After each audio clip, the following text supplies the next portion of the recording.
नाट्य तरंग। नाट्य तरंग में कल हमने आपको सुनवाया नाटक जीने के बाद का पहला भाग। आज सुनते हैं इसका दूसरा भाग।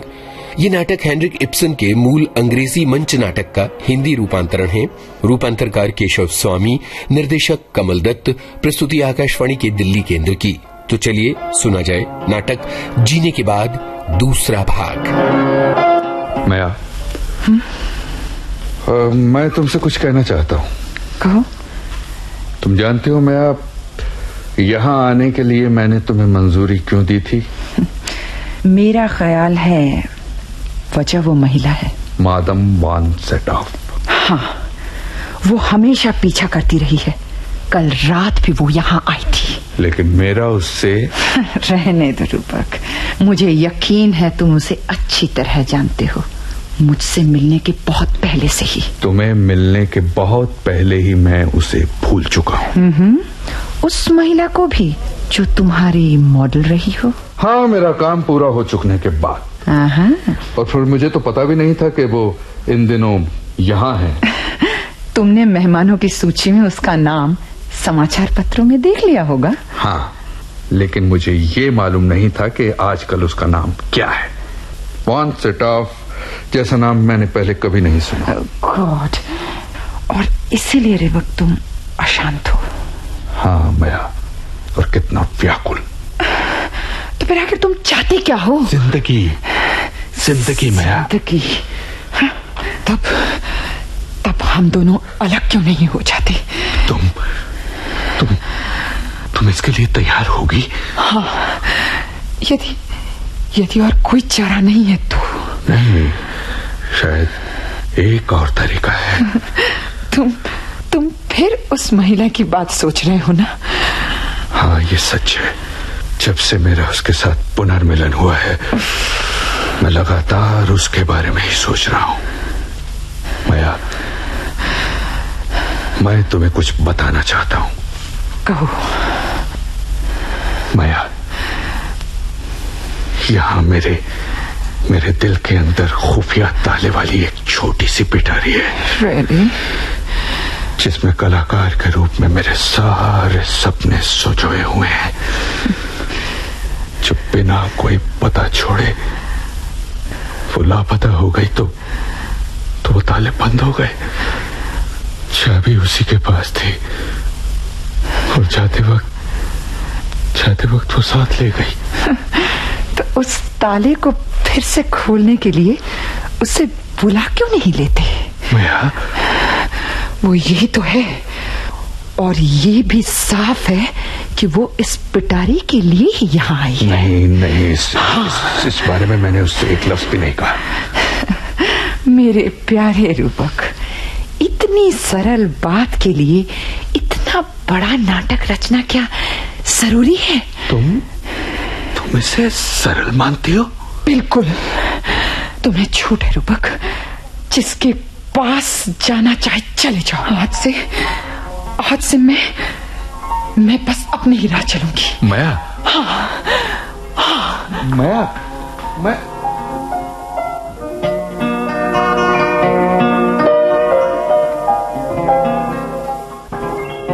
आनंद, तुम आंखें क्यों फेर रहे हो? मैं तुम्हारी ओर देखने का साहस नहीं कर सकता। अच्छा। मगर क्यों? तुम्हारे पीछे तुम्हारी परछाई का भूत लगा है और मेरे पीछे मेरे पश्चाताप का। ओह। तो आखिर इरीना, क्या बात है? ओह आनंद, आज मुझे मुक्ति मिल गई। चाहिए लम्हे भर के। हाँ आनंद, इरीना, अब हम एक साथ बैठकर सब कुछ कह सुन लें, ठीक उन दिनों की तरह जब मैं जिंदा थी। काश हम वैसे ही बात कर पाते। बैठ जाओ आनंद, वही आनंद, मैं तुम्हारे पास बैठूंगी। इरीना, इन पत्थरों पर पुराने दिनों की तरह। ओ आनंद। इरीना, दूर दूर भटक कर अब मैं तुम्हारे पास आ गई हूँ। हाँ इरीना, अंतहीन यात्रा के बाद अपने आराध्य के पास, अपने देवता के कदमों में, अपने घर में इरीना, अपने घर में। तुम रोज मेरी राह देखा करते थे? नहीं, मैं ऐसा कैसे कर सकता था? हाँ, तुम नहीं कर सकते थे। तुम कुछ नहीं समझते थे। मुझे सच सच बताओ इरीना, किसी और के लिए तुम इस तरह से अचानक मुझे छोड़कर चली गई थी? आनंद, तुम्हारे भले के लिए भी तुम ऐसा कर सकती थी। मैं कुछ समझा नहीं। आनंद, अपने शरीर और आत्मा के साथ जब मैं तुम्हारी सेवा कर चुकी और वो मूर्ति जिसे तुम मेरा बच्चा कहते थे पूरी हो गई, तो मैंने तुम्हारे कदमों में सबसे बड़ी कुर्बानी दी। हाँ आनंद, मैंने हमेशा के लिए अपने को मिटा डाला और मेरा सारा जीवन व्यर्थ कर दिया। यही तो मैं चाहती थी। अपने इकलौते बच्चे की रचना के बाद तुम कभी भी और कुछ न बना सको। ओह, तो ये ईर्ष्या थी? नहीं, मेरे ख्याल में ये नफरत थी। नफरत? हाँ, तुम्हारे लिए नफरत, तुम्हारे उस कलाकार के लिए नफरत जिसने एक जवान, गर्म और सजीव इंसान के जिस्म को इतनी भावहीनता और लापरवाही से लिया, और जिसने अपनी कलाकृति की रचना के लिए उसमें से आत्मा निकाल ली। तुम ये कैसे कह सकती हो इरीना? तुमने तो मेरे लक्ष्य की पूर्ति के लिए अपने आप को संपूर्ण रूप से मुझे दे दिया था। तुम्हें याद है आर्नल्ड, एक छोटा सा लफ्ज जो तुमने मुझसे और मेरे बच्चे से निपटने के बाद मुझसे कहा था? मैंने कोई लफ्ज? तुमने कहा था, इरीना, मैं अपने पूरे दिल से तुम्हारा शुक्रिया अदा करता हूँ। मेरे जीवन का यह अध्याय बहुत सुखद रहा। मैंने अध्याय कहा था? आनंद, वैसे आमतौर पर मैं इस लफ्ज का इस्तेमाल करता नहीं। तुमने अध्याय ही कहा था। खैर, कहा होगा। ओ आर्नल्ड, तुम तो हर बात को बहुत संजीदगी से लेते हो। इरीना, वो तोनीत झील वाली नई कॉटेज मैंने खरीद ली। सच? ओ आर्नल्ड, तुम्हारी हमेशा से इच्छा थी उसे खरीदने की। इरीना, तुम मेरे साथ क्यों नहीं चलती? हम सब एक साथ उस विला में रहेंगे। तुम्हारे और उस औरत के साथ? हाँ, मेरे साथ उन्हीं दिनों की तरह। इरीना, मेरे भीतर ताले लगे हैं और उन्हें तुम ही खोल सकती हो। मेरे पास अब चाबी नहीं रही आर्नल्ड। है इरीना, है चाबी, सिर्फ तुम्हारे पास ही तो है। प्लीज मेरी मदद करो ताकि मैं फिर से जी सकूं। ये सब बेकार के सपने हैं। उस साझेदारी का पुनर्जीवन कभी नहीं हो सकता। वो देखा मिया को? मिया अपने रीछों के शिकारी के साथ बाहर जा रही है। मैं मुक्त हूँ। तुम्हारी प्रेमिका? मेरी या उसकी? रुबक, मैं एक बड़े अभियान पर जा रही हूँ। तुम्हारे इस अभियान का लक्ष्य क्या है? मैं बदलाव चाहती हूँ रुबक। मेरा लक्ष्य है जीना। भैया, तुम भी यही चाहती हो? हाँ, यही। अब मैं जाग रही हूँ। हाँ, ऐसा ही लगता है भैया। ओह, जागकर कितना हल्कापन महसूस होता है। मैं मुक्त हूँ, मैं मुक्त हूँ, मैं मुक्त हूँ, मैं मुक्त हूँ, मैं मुक्त हूँ, ना कोई। गुड नाइट मैया and good luck. Hey professor, shut up. हमें तुम्हारी ऐसी शुभकामनाएं नहीं चाहिए। ये हम पर और आपत्ति लाएंगी। देखते नहीं, हम शिकार के लिए जा रहे हैं। मैया, तुम मेरे लिए क्या उपहार लाओगी? तुम्हारे लिए? मॉडल बनाने के लिए एक पक्षी। और सुनो, तुम्हारे लिए मैं उसके पर काट दूंगी। हाँ, बिना सोचे समझे हर चीज के पर काटना तुम्हारी पुरानी आदत है। प्लीज रूबक, आज से मुझे मेरे हाल पर छोड़ दो। Goodbye. वहाँ पहाड़ के पास शांत सुखमय रात बिताने की तुम्हारे लिए कामना करती हूँ। हाँ, दुनिया का सारा दुर्भाग्य तुम दोनों और तुम्हारे शिकार पर बरसे। Professor, thank you. हमको ऐसी शुभकामनाएं चाहिए। Thank you professor, thank you so much. Come on, come on.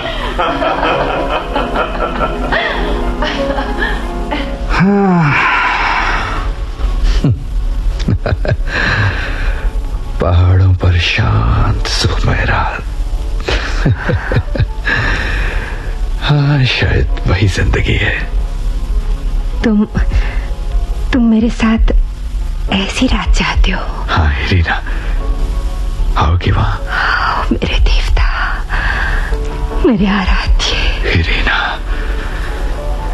लेकिन आनंद, ये भी केवल एक अध्याय होगा।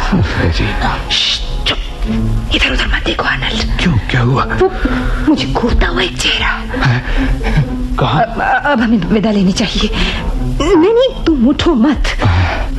तुम मेरे साथ नहीं आ सकते, तब तक नहीं जब तक आज रात वहां पहाड़ पर हमारा मिलन नहीं होता।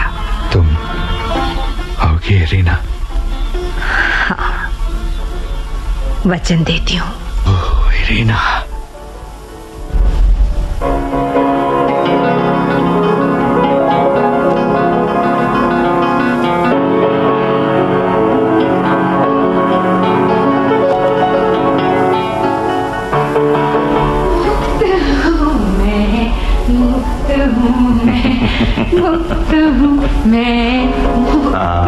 तुम मुक्त हो। आओ मेरे पास आओ, मेरी बाहों में आओ। आओ ना। इस सकरी पहाड़ी चोटी से तुम मुझसे बचकर नहीं जा सकती हो। जरूरत पड़ी तो मैं उस खड्ड में कूद जाऊंगी। हाँ, कूद पड़ो। देख लो कितनी खौफनाक ढलान है और राह सिर्फ एक ही है, उससे तुम नहीं जा सकती हो। तुम्हारे साथ शिकार पर जाना मेरा पागलपन था। नहीं, शिकार नहीं, खेल कहो, खेल। तो तुम इसे खेल कहते हो? हाँ, ये खेल मुझे बेहद पसंद है, बेहद पसंद। तुम इस समय क्या लग रहे हो जानते हो? शायद जैसा मैं हूँ वैसा ही लग रहा है। हाँ, तुम बिल्कुल ठीक कहते हो, क्योंकि तुम किसी राक्षस से कम नहीं लग रहे हो। क्या? राक्षस? अच्छा, तो मुझे तुमको इस जंजीर में जकड़ना पड़ेगा। तुम पागल हो गए हो क्या? हाँ, मैं राक्षस हूं ना, मुझे वैसा ही बर्ताव करना चाहिए। तो तुम्हें मेरे सींग दिखाई देते हैं? प्लीज देखो, तुम्हें मेरे साथ ऐसा बुरा सलूक नहीं करना चाहिए ना। और वो उस शिकारी का झोपड़ी का क्या हुआ? वो जिसके बारे में तुमने इतनी कहानियां सुनाई, तुम्हारे कहने के मुताबिक तो उसे यही कहीं होना चाहिए ना। वो देखो, शिकारगाह ठीक तुम्हारी आंखों के सामने है। ये सुअरों का बाड़ा। हाँ, यही। यहाँ एक नहीं, कई राजकुमारियां रह चुकी हैं। तुम अपनी कहानी की उसी राजकुमार की बात कर रहे हो ना, जिसके पास वो जंगली आदमी रीछ की शक्ल में आया था? हाँ, मेरी प्यारी दोस्त। छोड़ो। वो यहीं आया था। अगर मेरी सरकार को भीतर चलना पसंद हो तो। नहीं, मैं उसके भीतर कदम नहीं रखूंगी। सुनो, सुनो सुनो, गर्मी में एक जवान जोड़ी की रात यहाँ बहुत अच्छी गुजरेगी, बहुत अच्छी गुजरेगी। बल्कि अगर सारी गर्मियों का मौसम ही कहा जाए तो। बहुत देख लिया तुम्हें और तुम्हारे शिकार यात्रा को। मैं वापस नीचे होटल में जा रही हूँ। मैं जा रही हूँ ताकि सबके जागने से पहले मैं पहुंच जाऊं। पहुंचने का कोई ना कोई राह यहीं से होगा। जरूर होगा। हाँ, है तो। हाँ? उस चोटी के नीचे से होकर एक पगडंडी जाती है। मेरी मदद के बगैर तुम नहीं जा सकती हो। नहीं तो मेरी सहायता क्यों नहीं करते हो प्लीज? आओ ना, तुम्हें पीठ पर लाद कर ले चलूं। या कहो तो अपनी बाहों में भरकर। नॉनसेंस। सुनो, एक बार एक लड़की को मैं अपनी बाहों में भरकर निकला। जब मैंने उसे गौर से देखा तो उसके जूते बिल्कुल फटे थे। यकीन मानो, मैं उसे अपने सीने के पास रखना चाहता था, दिल से लगाकर। जिंदगी भर मैं उसे उठाए ही चलता ताकि उसके पैरों को किसी पत्थर की ठोकर न लग जाए। लेकिन जानती हो क्या हुआ? जानती हो बदले में मुझे क्या मिला था? क्या?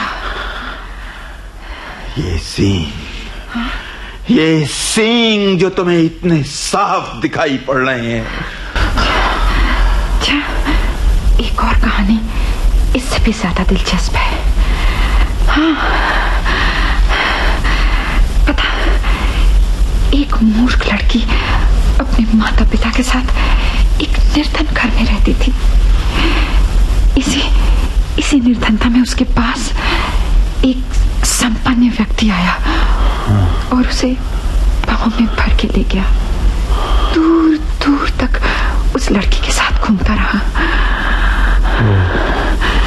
वो लड़की उसके साथ रहना चाहती थी। हाँ, क्योंकि वो मूर्ख थी ना। मैं अंदाजा कर सकता हूँ वो एक शानदार शख्सियत का मालिक रहा होगा। नहीं, उस व्यक्ति में खास कुछ नहीं था, लेकिन वो लड़की को बहलाने में कामयाब हो गया। उसने कहा वो उसके साथ ऊंचे पहाड़ों पर चले जहां सब कुछ धुंधला धुंधला और धूप में चकमकाता होगा। और वो उस नादान लड़की को अपने साथ ले गया। हाँ, अपने मोह जाल में फंसाकर। लड़की को लगा ढक कर उसे एक पिंजरे में बंद कर दिया जिसमें न धूप अंदर आ सकती और ना ही ताजी हवा, और जिसकी चमकती दीवारों के बड़े बड़े पत्थर भूतों से दिखाई देते हैं। उस लड़की को यकीनन यही सजा मिलनी चाहिए थी। हाँ, तुम शायद ठीक कहते हो। फिर भी कहानी दिलचस्प है ना?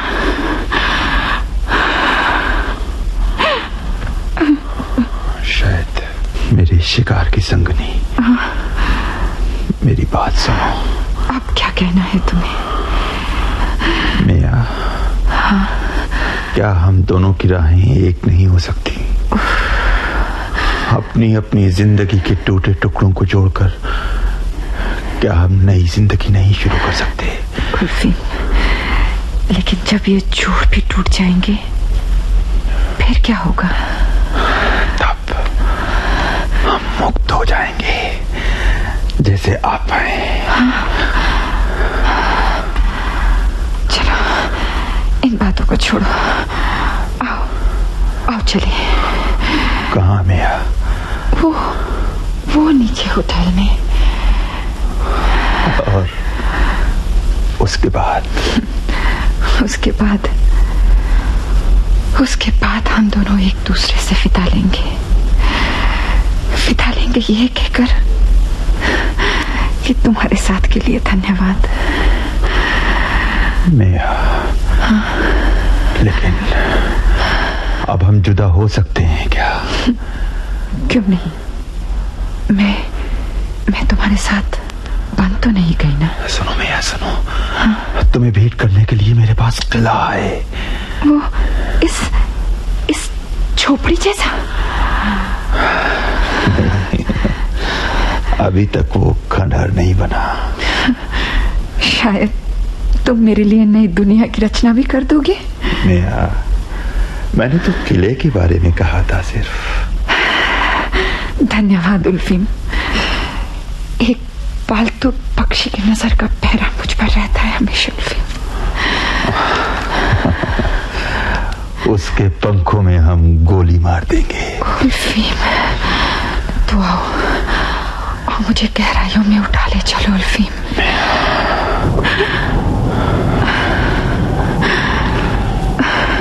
मिया, अब हमें चल देना चाहिए। वो देखो, तुम गिरती आ रही है। अरे वो अरे ये क्या हुआ मैया? तुम्हें चक्कर क्यों आ गया? नहीं उल्फीम, चक्कर नहीं। वहां देखो, वहां देखो वो तो ऊपर आ रहे हैं। वो तुम्हारा वो पक्षी ही तो है साथ में, और वो विचित्र महिला है। हाँ उल्फीम, क्या हम उनसे आंख बचाकर नहीं निकल सकते? नहीं मैया, क्या? ये अब नामुमकिन है। रास्ता बहुत तंग है और नीचे पहुंचने की और कोई राह नहीं है। क्या?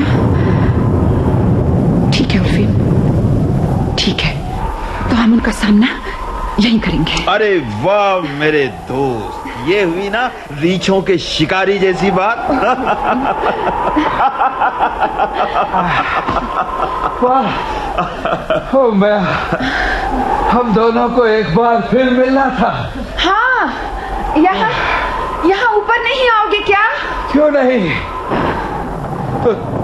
तो हमारी तरह तुमने भी सारी रात पहाड़ी के ऊपर ही बिताई। हाँ,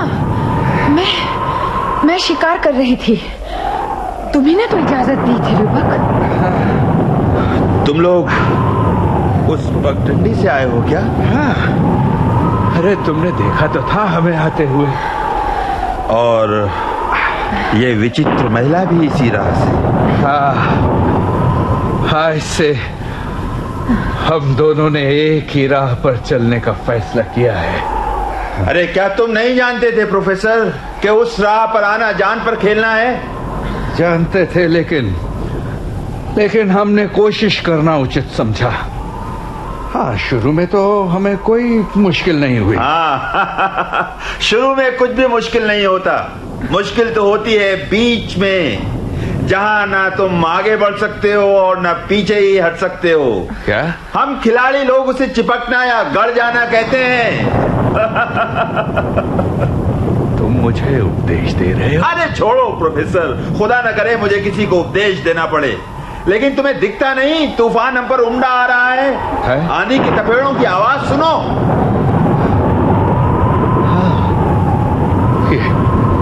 ये आवाज लगता है जैसे पुनर्जीवन का दिन करीब आ रहा है। हमें नीचे उतरने की कोशिश करनी चाहिए। हाँ, लेकिन मैं सिर्फ एक आदमी की मदद कर सकता हूँ। देखो, तुम दोनों उस झोपड़ी में चले जाओ। जब तूफान थम जाएगा तो तुम दोनों को नीचे लाने के लिए मैं आदमी भेज दूंगा।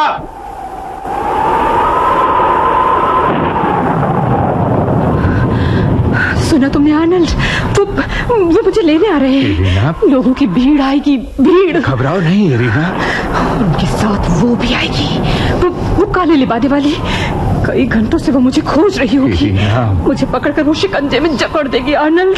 मैंने उसके ट्रंक में शिकंजा अपनी आंखों से देखा है। तुम्हें कोई नहीं छू पाएगा। इसके रहते मुझे कोई नहीं छू सकता। ये क्या है? ये कटार है। तुम्हारे पास ये कटार? रात और दिन, यहाँ तक कि सोते समय भी ये मेरे पास रहती है। इरीना, ये कटार मुझे दे दो। नहीं आनंद, ये तुम्हारे लिए है। मेरे लिए? कल रात जब हम तौनीत झील के पास बैठे थे, तौनीत झील? कॉटेज के बाहर हंसों और कमलों से खेलते हुए, तब रुको नहीं, कहे जाओ। तब मैंने मौत की इसी ठंडी आवाज में तुम्हें कहते सुना कि मैं तुम्हारे जीवन में एक अध्याय से ज्यादा कुछ नहीं। नहीं, ये मैंने नहीं कहा था। तो मैंने कटार निकाल ली थी, चाहती थी तुम्हारी पीठ में घोंप दूं। तो तुमने ऐसा क्यों नहीं किया? क्यों नहीं किया? क्योंकि अचानक मेरे आगे ये भयंकर रहस्य खुला कि तुम तो पहले से ही मुर्दा थे। मुर्दा? बहुत दिनों से, बेजान। नहीं, मेरी तरह। मैं इसे मौत नहीं कहूंगा, लेकिन अफसोस तुम मेरी बात समझोगी कहा। मौत से छूट कर आई मैं तुम्हारे आगे खड़ी थी अपनी इच्छा से, लेकिन तुम अपने से लड़ रहे थे।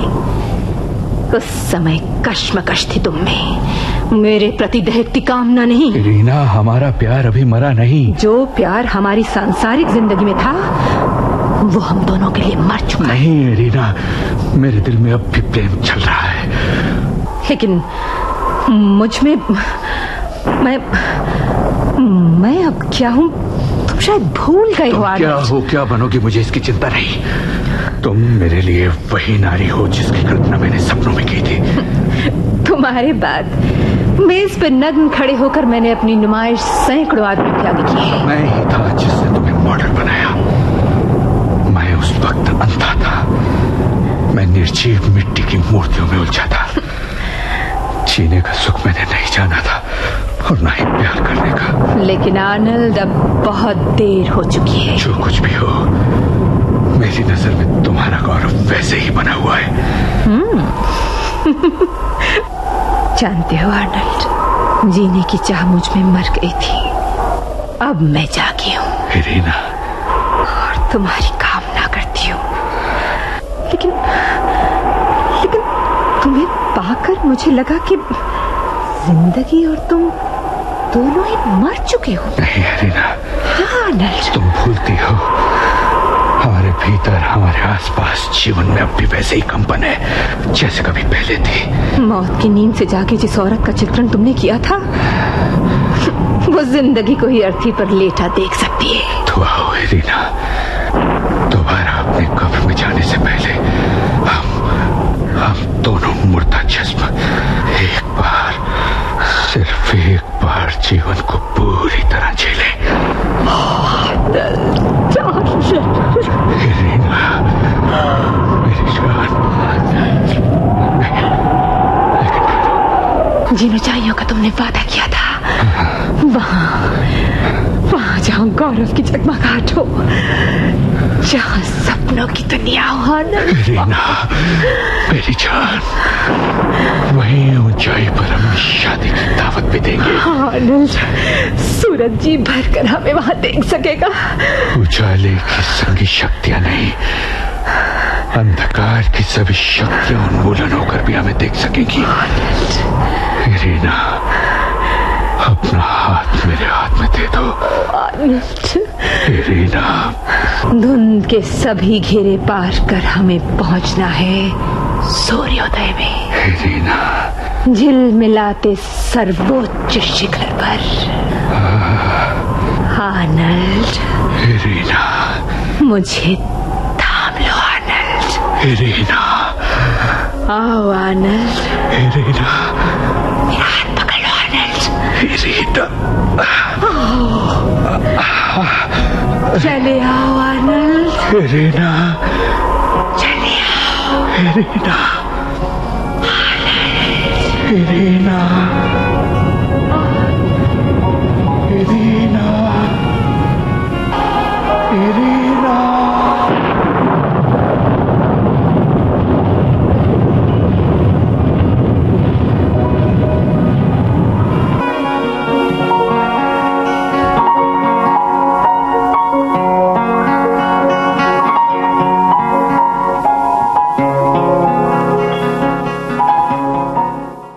जीने के बाद इस नाटक का दूसरा और आखिरी भाग अभी आपने सुना।